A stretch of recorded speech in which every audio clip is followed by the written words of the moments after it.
Hello guys, कैसे आप सब लोग। आज का जो वीडियो है सीएस एग्जीक्यूटिव में पहुंचने वाले स्टूडेंट्स के लिए है। जैसे कि आपको पता है CS double T exam clear करने के बाद हमारा जो पहला क्वेश्चन होता है, हमारे जो पहले दिमाग में नंबर वन एक चीज चल रही होती है, वो होता है सीएस एग्जीक्यूटिव का हमारा सिलेबस क्या है, हमारे को कितने सब्जेक्ट्स हैं, कितने कितने मार्क्स के हैं, सभी सब्जेक्ट्स किस तरीके से हैं, सब्जेक्टिव कितने हैं, ऑब्जेक्टिव कितने हैं, ठीक है, किस तरीके का पेपर पैटर्न होता है, डिफिकल्टी लेवल कैसा है। ये सब क्वेश्चन हमारे दिमाग में चल रहे होते हैं CS double T exam clear करने के बाद। सबसे पहले मैं आपको कंग्रेचुलेशन देना चाहूंगा जो बच्चे सीएस डबल टी का एग्जाम क्लियर कर चुके हैं, ठीक है। या फिर ये वीडियो उन बच्चों के लिए भी बहुत यूजफुल होगा जो क्या है सीएस डबल टी के एग्जाम की प्रिपरेशन कर रहे हैं, मान लीजिए जुलाई 21 एग्जाम के लिए या फिर नवंबर 21 एग्जाम के लिए, और वो ये भी जानने के लिए उत्सुक हैं कि सर हमारा जो सिलेबस है नेक्स्ट लेवल का वो क्या है, सीएस एग्जीक्यूटिव का सिलेबस किस तरीके का है जो हमारे को आने वाला है नेक्स्ट स्टेज पर। तो चलिए बच्चों, इस वीडियो में हम सबसे पहले बात करेंगे हमारे जो सीएस एग्जीक्यूटिव है उसमें दो ग्रुप्स होते हैं बच्चों, ठीक है। सीएस एग्जीक्यूटिव में दो ग्रुप होते हैं, एक पहला होता है ग्रुप 1, दूसरा ग्रुप 2, ठीक है। ग्रुप 1 में आपको 4 पेपर होते हैं और ग्रुप 2 में भी आपको 4 पेपर होते हैं, ठीक है जी। ग्रुप 1 में 4 पेपर 100 मार्क्स के, 400 मार्क्स के, और ग्रुप 2 में भी 400 मार्क्स के 4 पेपर होते हैं। दोनों में आपको 40% मिनिमम, आपको हर सब्जेक्ट में मिनिमम 40% चाहिए होता है और एग्रीगेट 50% चाहिए ग्रुप को क्लियर करने के लिए, ठीक है बच्चों। तो सबसे पहले हम बात करेंगे ग्रुप 1 में आपके जो सब्जेक्ट हैं, चैप्टर हैं, उन सब के बारे में। तो सबसे पहले हम बात करेंगे ग्रुप 1 में आपके पास 4 पेपर हैं। पहला पेपर है हमारा jurisprudence, interpretation and general law, JIGL, इसको इन शॉर्ट बोलते हैं JIGL। बच्चों ये आपके सिलेबस का, एग्जीक्यूटिव सिलेबस का सबसे इंटरेस्टिंग, सबसे इंपॉर्टेंट, सबसे आप डिफिकल्ट कह सकते हो सब्जेक्ट है। डिफिकल्ट नहीं कहूंगा मैं क्योंकि इंटरेस्टिंग है, बहुत मजेदार है। इसमें बहुत कुछ नया, आपको बहुत कुछ क्या सारा ही नया ऑलमोस्ट सीखने को मिलेगा। बहुत इसके कुछ चैप्टर आप लोग CSWT में भी कर चुके हो, ठीक है जी। जैसे कि अब देखिए आपके पास क्या क्या है, यहाँ पर 100 मार्क्स का ये सब्जेक्ट है, सारा का सारा सब्जेक्टिव है, ठीक है जी। सारा का सारा सब्जेक्टिव एग्जाम है, बहुत ही इंपॉर्टेंट एग्जाम है। नंबर 1 आपके पास पहले नंबर पे सोर्सेज ऑफ लॉ है, दूसरे नंबर पे आपके constitution of India. Constitution of India आप CSWT में कर चुके हो, इसका ये कह सकते हो CSWT का एक्सटेंडेड वर्जन है यहाँ पर, और बहुत कुछ आपको यहाँ पे सीखने को मिलने वाला है कॉन्स्टिट्यूशन ऑफ इंडिया में। उसके बाद इंटरप्रिटेशन ऑफ स्टैच्यूट है जी, ठीक है। स्टैच्यूट को, लॉ को कैसे समझा जाए। जनरल क्लॉजेज एक्ट है, एडमिनिस्ट्रेटिव लॉज हैं, लॉ ऑफ टॉर्ट है। लॉ ऑफ टॉर्ट भी आप CSWT में थोड़ा सा कर चुके हो, ठीक है, ये उसका एक्सटेंशन है। उसके बाद लिमिटेशन एक्ट है जी, सिविल सिविल प्रोसीजर कोड 1908 है, बहुत इंपॉर्टेंट है। IPC है, Indian penal code. Criminal procedure code भी है जी। इंडियन एविडेंस एक्ट है, special courts, tribunals, companies act and other legislations. Arbitration and constellation act 1996, Indian stamp act 1899 और registration act 1908, और RTI और IT एक्ट, ये दोनों के दोनों ही बहुत इंपॉर्टेंट है, ठीक है। ये हमारे KCC टोटल के हमारे पैनल पे आपको जगदीप सर करवाते हैं, CA जगदीप अरोड़ा सर आपको करवाते हैं, ठीक है। बहुत ही अच्छे तरीके से, बहुत ही डिटेल में करवाते हैं, ठीक है। तो ये हमारा था बच्चों पेपर नंबर 1, मॉड्यूल 1 का पेपर नंबर 1 किस चीज का, jurisprudence, interpretation and general law, that is JIGL 100 marks का है और 100 का 100 मार्क्स सब्जेक्टिव है, ठीक है जी। दूसरे पेपर पे चलते हैं बच्चों। दूसरा पेपर जो है आपका कंपनी लॉ का है। ये बच्चों समझ लीजिए सबसे इंपॉर्टेंट सब्जेक्ट है, सबसे इंटरेस्टिंग सब्जेक्ट है, जो हर CS स्टूडेंट की एक खून खून में, रग रग में बह रहा होता है, दैट इज कंपनी लॉ, ठीक है। तो कंपनी लॉ में आपको बहुत कुछ आपको, ये थोड़ा बहुत आपने CSWT में आपको जो दूसरा पेपर लीगल एप्टीट्यूड और लॉजिकल रीजनिंग था, लीगल एप्टीट्यूड में आपको कंपनी लॉ थोड़ा बहुत आपने पढ़ रखा है, ठीक है जी। इंट्रोडक्शन पढ़ रखा है आपने, ये शेयर्स एंड शेयर कैपिटल है, नया है, मेंबर्स एंड मेंबरशिप है, डेट इंस्ट्रूमेंट्स है, चार्जेस है, डिस्ट्रीब्यूशन ऑफ प्रॉफिट्स है, मतलब ये डिविडेंड डिस्ट्रीब्यूशन के बारे में बात हो रही है। CSR है, corporate social responsibility, transparency and disclosures है, overview of inter corporate loans, investment, guarantee, securities and related party transactions, और corporate overview of corporate reorganisations, ठीक है जी। एक मतलब जो अमलगामेशन, अपना मर्जर ऑपरेशंस, ये सब कुछ, वाइंडिंग अप, लिक्विडेशन, ये सब कुछ है इस चैप्टर में। उसके बाद इंट्रोडक्शन टू एमसीए है, फॉर्म्स वगैरह और फाइलिंग इन द XBRL, ठीक है जी। और global trends and development in company law, ठीक है जी। 60 मार्क्स का आपका ये हो गया। और पार्ट 2 जो है एडमिनिस्ट्रेशन एंड मीटिंग्स, ये भी बहुत इंपॉर्टेंट पार्ट है, बहुत इंपॉर्टेंट सेक्शन है। इसमें क्या क्या आ जाता है जी, बोर्ड कॉन्स्टिट्यूशन, कि जो कंपनी के बोर्ड ऑफ डायरेक्टर होते हैं उसका कॉन्स्टिट्यूशन किस तरीके से होगा, और बोर्ड ऑफ डायरेक्टर की पावर्स क्या हैं।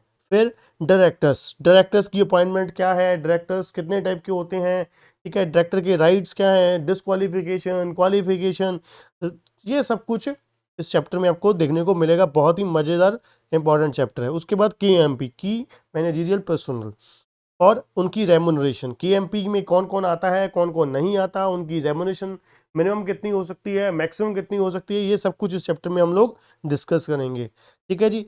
और उसके बाद meetings of board and it's committee, general meetings, virtual meetings, ये सब कुछ हमारा आ जाता है इसमें 40 मार्क्स में। और लास्ट है CS एज ए प्रोफेशन, ये जो हमारा CS बन के हम क्या कुछ करने वाले हैं, ये इस चैप्टर में हम इन 3 चैप्टर में हम लोग डिस्कस करने वाले हैं, जैसे कि legal framework, governing the CS, company secretaries, secretarial standards board है, और मेगा फर्म्स, ठीक है जी। ये हमारा 100 मार्क्स का पेपर नंबर 2 है, कंपनी लॉ। ये भी आपका 100% मतलब टोटली सब्जेक्टिव बेस्ड एग्जाम है, ठीक है। चलिए जी, तीसरा पेपर है हमारा SBEC, setting off business entity and closures, ठीक है जी। ये आपका मोस्टली आप कह सकते हो डिपेंडेंट है, किसके साथ रिलेटेड है, किसके साथ, पेपर नंबर 2 के साथ, कंपनी लॉ के साथ, ठीक है। अब इसमें आपको setting off business entities and closure मतलब दैट इज SBEC में आपको 100 मार्क्स में क्या क्या आपको देखने को मिलेगा। पहला है ए सेक्शन आपका 40 मार्क्स का है, that is setting up of business. अब सेटिंग अप में क्या क्या है, चॉइसेस ऑफ बिजनेस ऑर्गेनाइजेशन, क्या क्या आपके पास एक बिजनेस ओपन करते हुए क्या क्या चॉइसेस हैं, कंपनी कौन कौन सी होती हैं, ये आप कंपनी लॉ में पढ़ लिया आपने, ठीक है जी। उसके बाद चार्टर डॉक्यूमेंट्स कौन कौन से होते हैं कंपनी के, AOA MOA, ये काफ़ी आपने नॉलेज वहाँ पर कंपनी लॉ में भी ले ली, ठीक है जी। और लीगल स्टेटस क्या है रजिस्टर्ड कंपनी का, LLP, ठीक है जी, ये आपने वहाँ पर भी पढ़ी, इधर भी पढ़ने को मिलेगा। उसके बाद other forms of business organisation कौन कौन सी हो सकती है, ये आप थोड़ा बहुत आप पढ़ चुके हो ऑलरेडी CSEE में भी। उसके बाद institution, that is NPOs, non profit organisations, financial services organisation, FSO आ गया जी। स्टार्टअप्स आ गए, स्टार्टअप्स ये आपने, आपको याद होगा इकोनॉमिक्स में आपने थोड़ा बहुत स्टार्टअप्स पढ़ रखे हैं, ठीक है। तो उसके बाद आ जाते हैं जॉइंट वेंचर्स आ जाते हैं जी, setting up of business outside India, एक विद इन इंडिया है, ठीक है जी। और conversion of existing business entity, ठीक है, ये हमारा 40 मार्क्स में आ जाता है सेटिंग अप। उसके बाद है जी नेक्स्ट 30 मार्क्स का है जो B सेक्शन है, रजिस्ट्रेशन, लाइसेंसेज एंड कंप्लायंसेस, ठीक है। अब इसमें आपको ये चैप्टर देखने को मिलेंगे 13 से लेकर 18 तक, ठीक है। Initial registration, licences, maintenance of registers and records, identifying the law applicable to the various industries and their initial compliances, intellectual property rights, ठीक है, compliances under the labour laws और इन्वायरमेंटल लॉज। मतलब ये भी सारा का सारा देखा जाए तो आपका कंपनी लॉ के साथ रिलेटेड मैक्सिमम जुड़ा हुआ है, ठीक है। और लास्ट में आपका इंसॉल्वेंसी, वाइंडिंग अप और क्लोजर के साथ आ जाता है 25 मार्क्स का C सेक्शन। ये हमारा तीसरा पेपर था। पहला पेपर हमारा JIGL का, दूसरा कंपनी लॉ का, तीसरा SBEC का, और चौथा बच्चों लास्ट पेपर हमारा आता है टैक्स लॉ का, ठीक है जी। टैक्स लॉ बहुत ही मजेदार, बहुत ही आपका इंटरेस्टिंग सब्जेक्ट है, 100 मार्क्स का है। ये आपका 2 पार्ट में, डायरेक्ट टैक्स और इनडायरेक्ट टैक्स 2 पार्ट में बटा हुआ है। पहला पार्ट है डायरेक्ट टैक्स कितने मार्क्स का है, 50 मार्क्स का है। इसमें आपको इनकम टैक्स सारा आ जाता है। इनकम टैक्स में क्या आ गया जी, आपके बेसिक्स आ गए, रेजिडेंशियल स्टेटस आ गया, ठीक है जी, 5 हेड्स आ गए, डिडक्शंस आ गई, क्लबिंग आ गया, setting off set off and carry forward of losses आ गया, ठीक है। उसके बाद AMT, MAT, return of income, ठीक है, ये सब चैप्टर आपके TDS, ये सब चैप्टर आपके सिलेबस में है इनकम टैक्स के, ठीक है जी। और 50 नंबर में आपका इनडायरेक्ट टैक्स आ जाता है। इनडायरेक्ट टैक्स में 2 चीज़ें हैं, एक आपका GST, एक आपका कस्टम, ठीक है जी।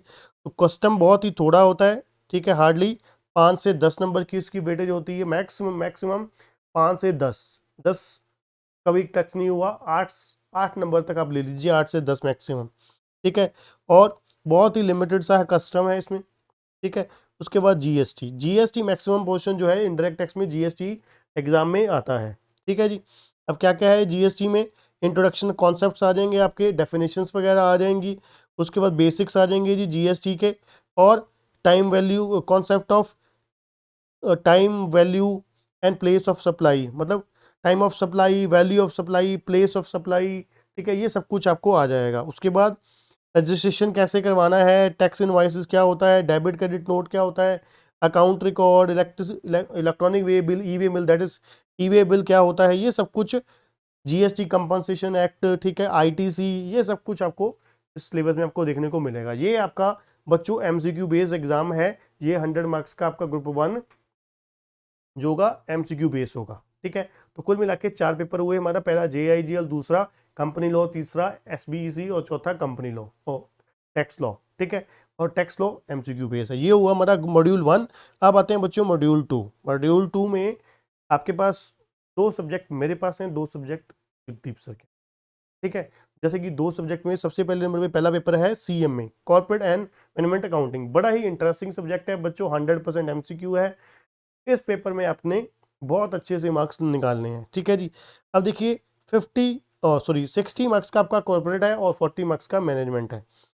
कॉर्पोरेट में आपको पहले इंट्रोडक्शन आ जाती है जी, introduction to financial, introduction to corporate, ठीक है। ये सब चीज़ें ये आपने ऑलरेडी पहले भी काफ़ी कुछ कर रखा है, जनरल एंट्री क्या होती हैं, ठीक है, रियल अकाउंट, पर्सनल अकाउंट, ये सब कुछ आप पहले ही इंट्रो काफ़ी पहले ही +1 से करते आ रहे हो। उसके बाद चैप्टर्स जो है मेन कौन कौन से हैं जी, शेयर कैपिटल आ जाता है, ठीक है, डिबेंचर है अपना, कंपनी, इसमें कंपनी अकाउंट्स के और छोटे छोटे चैप्टर जो हैं, ईसॉप आ गया, बायबैक ऑफ शेयर्स आ गया, रिडम्पशन ऑफ प्रेफरेंस शेयर आ गया, अंडर राइटिंग आ गया, ठीक है। ये सारे चैप्टर कंपनी अकाउंट्स के साथ जुड़े हुए हैं, ठीक है। Share capital, debenture, buyback, redemption of preference share, ठीक है, अंडर राइटिंग। उसके बाद आपका फाइनेंशियल स्टेटमेंट इंटरप्रिटेशन, ये क्या आ गया जी, फाइनेंशियल स्टेटमेंट का आपका इंटरप्रिटेशन आ गया, ठीक है। इसमें छोटी छोटी कुछ थ्योरी पार्ट आ जाते हैं। उसके बाद कंसोलिडेशन, कंसोलिडेशन आपका आ गया, ठीक है जी। उसके बाद सीएफआर, सीएफआर में आपका क्या आ गया, कॉर्पोरेट फाइनेंशियल रिपोर्टिंग में, ये आपका थ्योरी बेस्ड चैप्टर है, ठीक है जी। उसके बाद आपके एएस आ जाते हैं जी, एएस में आपको एएस, आईएएस, आईएफआरएस, बहुत एएस नहीं है यहाँ पर एक्चुअल में, आपको रियलिटी में बताऊँ तो सिर्फ उसके बारे में बताया हुआ है कि एएस क्या होते हैं, कितने एएस हैं, ठीक है, आईएएस क्या होते हैं, सिर्फ इतना की है, 4-5 पेजों का आप कह सकते हो। प्रोडक्टिव 1-2 नंबर का आता है ये, ठीक है। ये हमारा हो गया बच्चों कॉर्पोरेट अकाउंटिंग। अब उसके बाद कॉर्पोरेट अकाउंटिंग के बाद बच्चों आ जाता है हमारा मैनेजमेंट अकाउंटिंग, 40 मार्क्स की, ठीक है जी। मैनेजमेंट अकाउंटिंग में कुछ पोस्ट है और कुछ आपके कुछ और चैप्टर्स भी हैं, ठीक है। जैसे कि कोस्ट के आपके इंट्रोडक्शन आ गई, कोस्ट की, budgetary control, marginal costing, budgetary control, ठीक है। उसके बाद वैल्यूएशन आ जाता है, valuation of goodwill, valuation of share, ठीक है। उसके बाद आपके शेयर बेस्ड पेमेंट आ गया, इंटेंजिबल एसेट में गुडविल मैंने आपको बोल ही दिया, ठीक है। ये सारे चैप्टर आपके आ जाते हैं यहाँ पर। और उसके बाद रेशियो एनालिसिस है, कैश फ्लो एनालिसिस है, कैश फ्लो स्टेटमेंट है, ये बहुत इंपॉर्टेंट है, cash flow, ratio, marginal costing, budgetary control, ठीक है, ये बहुत इंपॉर्टेंट पार्ट है। ये इस तरीके से हमारा पेपर नंबर 5 था। उसके बाद बच्चों चलते हैं पेपर नंबर 6 के ऊपर। बहुत ही मज़ेदार, बहुत ही इंटरेस्टिंग सब्जेक्ट है, ये हमारा सब्जेक्टिव है। सेकंड मॉड्यूल में जो पेपर नंबर 6 है, मतलब हमारा सब्जेक्टिव है 100%। अब इसमें 70 मार्क्स का सिक्योरिटी लॉ है, पेपर का पूरा नाम क्या है, security law and capital market, that is SLCM, ठीक है।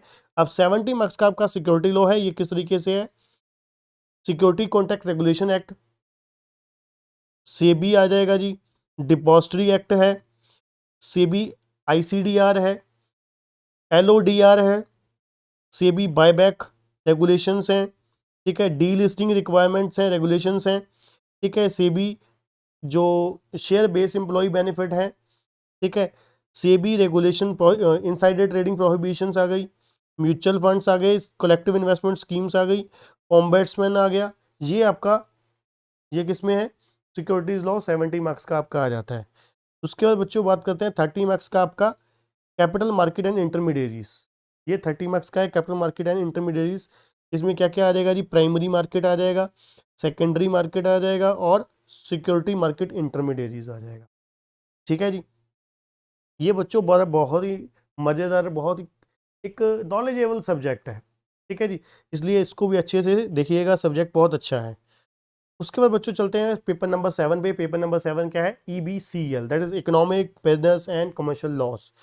अब ये भी हमारे पास नंबर 1 पार्ट में 40 मार्क्स का है, that is FEMA and NBFC, foreign exchange management and NBFC। इसमें क्या क्या आ जाता है जी? RBI है, फेमा है, foreign exchange transaction and compliances है, फॉरेन कंट्रीब्यूशन रेगुलेशन है, मतलब सारी की सारी फॉरेन एक्सचेंज मैनेजमेंट्स के रिलेटेड जो लॉज हैं वो उसी चैप्टरों के साथ ही, उन्हीं लॉज के साथ ही ये सेक्शन पूरा का पूरा 40 नंबर का घिरा हुआ है। ठीक है, FDI आ गया जी, ओवरसीज इन्वेस्टमेंट आ गई, डायरेक्ट ODI मतलब LRS आ गया जी, ECB आ गया, एक्सटर्नल कमर्शियल बोरोइंग्स, उसके बाद फॉरेन ट्रेड पॉलिसी आ गया जी, NBFC आ गया, उसके बाद SCZ। ये दोनों काफ़ी इंपॉर्टेंट चैप्टर हैं। ठीक है, ये आपका कितने नंबर का? 40 नंबर का 40 मार्क्स का सेक्शन है। और पार्ट 2 कंपटीशन लॉ, ये पूरा का पूरा 25 नंबर का, ये बहुत ही इंपॉर्टेंट है, लिमिटेड सा है बट है बहुत, आपको पास करवाने वाला है। सॉरी, कंपटीशन लॉ 25 नंबर का आपका बहुत इंपॉर्टेंट है। उसके बाद है जी लास्ट सेक्शन हमारा बचता है 35 मार्क्स का, BCL। अब इसमें क्या क्या है? छोटे छोटे चैप्टर आ जाते हैं बच्चों, इसमें कंज्यूमर प्रोटेक्शन एक्ट आ जाता है, essential commodity act, legal metrology act आ गया जी। ठीक है, उसके अलावा कुछ प्रॉपर्टी लॉज आ गए, जैसे कि TPA आ गया, रियल एस्टेट रेरा आ गया। ठीक है, एंटी करप्शन लॉज आ गए। ठीक है, इसमें काफ़ी सारे आपके एक्ट्स आ जाते हैं, contract, sale of goods act, partnership, negotiable instruments. ठीक है, ये आपके छोटे छोटे काफ़ी लॉ आ गए यहाँ पे, मतलब 35 नंबर में बहुत कुछ है। 25 नंबर में वहाँ पे कुछ ही नहीं, सिर्फ एक ही चैप्टर है। ठीक है, चैप्टर नहीं आप कह सकते, एक लॉ कह सकते हो, पर यहाँ पर बहुत सारे लॉ हैं 35 मार्क्स में। ठीक है ना, ये आपको जब जब हमारी क्लासेस अगर आप बाय करते हो तो आपको बताएंगे जगदीप सर की कौन से किस तरीके से चैप्टर आपको किस तरीके से तैयार करने हैं। ठीक है, ये हमारा हो गया paper number 7, that is EBCL। अब लास्ट पेपर होगा हमारा FSM, मेरा सब्जेक्ट है जी, बहुत ही मज़ेदार है, बहुत ही इंटरेस्टिंग सब्जेक्ट है। ठीक है जी, अब ये 2 पार्ट्स में डिवाइडेड है, 60 का FM और 40 का SM। फाइनेंशियल मैनेजमेंट बहुत ही मज़ेदार इंटरेस्टिंग है, 60 मार्क्स का, और स्ट्रेटेजिक मैनेजमेंट 40 मार्क्स का। FM में आपको इंट्रो आ जाएगा, इंट्रोडक्शन टू FM, फिर आपका लीवर कैपिटल बजटिंग आ गया, कैपिटल स्ट्रक्चर आ गया, लीवरेज आ गया, कॉस्ट ऑफ कैपिटल आ गया। ठीक है, पोर्टफोलियो मैनेजमेंट बहुत बढ़िया है, डिविडेंड पॉलिसी आ जाता है आपका, प्रोजेक्ट फाइनेंस, सिक्योरिटी एनालिसिस और पोर्टफोलियो मैनेजमेंट। ठीक है जी, ये आपके चैप्टर्स अपने कुछ अपने चैप्टर बीकॉम में कर रखे हैं, अगर आप बीकॉम की बात कर रहे हो, अगर CS। ठीक है जी, और ये 100 मार्क्स का आपको बता दूं दोबारा, 100 मार्क्स का पूरा MCQ बेस्ड एग्जाम आने वाला है। ठीक है जी, उसके बाद स्ट्रेटेजिक मैनेजमेंट है, स्ट्रेटेजिक मैनेजमेंट 40 मार्क्स की है, ये पूरा का पूरा थ्योरी पोर्शन है। ठीक है, जिसमें थ्योरी आनी है। Introduction to management, strategic management क्या होता है, इंट्रोडक्शन टू मैनेजमेंट ये आप लोग +1 +2 में जो बिजनेस स्टडी में पढ़ चुके हो वो आपको यहाँ पे देखने को मिलेगा।